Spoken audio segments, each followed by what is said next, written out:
সুষ্ঠু ও গ্রহণযোগ্য নির্বাচনই আমাদের লক্ষ্য। সিইসি। আরেক মামলায় গ্রেপ্তার আনিসুল হক। বিডিআর বিদ্রোহের মামলার বিচার কাজ কেরানীগঞ্জে হস্তান্তর।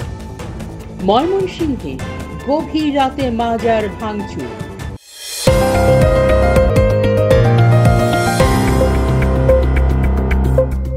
আসসালামু আলাইকুম।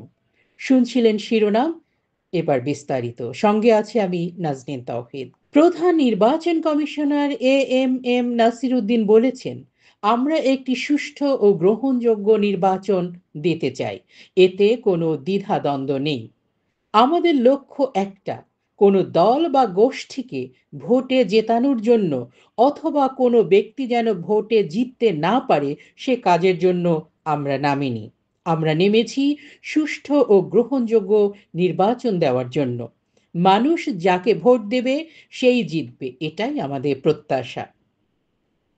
রাজধানীর ভাসানটেক এলাকায় মোহাম্মদ ফজলু হত্যা মামলায় সাবেক আইনমন্ত্রী আনিসুল হককে গ্রেপ্তার দেখিয়েছেন আদালত।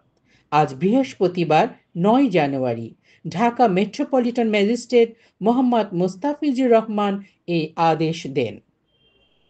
বিডিআর বিদ্রোহ মামলার বিচার কাজ কেরানীগঞ্জে ঢাকা কেন্দ্রীয় কারাগারের ভেতরে নির্মিত অস্থায়ী আদালতে হস্তান্তর করা হয়েছে। আইন, বিচার ও সংসদ বিষয়ক মন্ত্রণালয় এ সংক্রান্ত প্রজ্ঞাপন জারি করেছে। প্রজ্ঞাপনে বলা হয়, ঢাকার পিলখানায় বিডিআর সদর দপ্তরে সংগঠিত বিডিআর হত্যাকাণ্ডের সঙ্গে জড়িতদের বিরুদ্ধে করা মামলার বিচার কার্য পরিচালনার জন্য বকশীবাজার এলাকার সরকারি আলিয়া মাদ্রাসা ও ঢাকা কেন্দ্রীয় কারাগার সংলগ্ন মাঠে নির্মিত ভবনটিকে অস্থায়ী আদালত বানিয়ে বিচার পরিচালিত হয়ে আসছে। তবে গত জুলাই আগস্ট ছাত্র জনতার আন্দোলনের সময় আদালত ভবনটি ক্ষতিগ্রস্ত হওয়ায় এবং পরবর্তীতে ছাত্রদের বাধার কারণে বিচার কার্য পরিচালনা করা সম্ভব হচ্ছে না। ফলে আসামিদের নিয়ে যাওয়া আসা ও নিরাপত্তা নিশ্চিত করা প্রায় অসম্ভব হচ্ছে। আসামিদের কেরানীগঞ্জ কেন্দ্রীয় কারাগারে রাখা হচ্ছে বিধায় ওই কারাগারে নির্মিত অস্থায়ী আদালতে বিচার কার্য পরিচালনা করা গেলে আসামিদের আনা নেওয়ার অসুবিধা দূর হবে এবং নিরাপত্তা নিশ্চিত হবে। ময়মনসিংহ শহরের কালীবাড়ি এলাকায় ৮ জানুয়ারি বুধবার দিনগত রাতে একটি মাজার ভাঙচুরের ঘটনা ঘটেছে।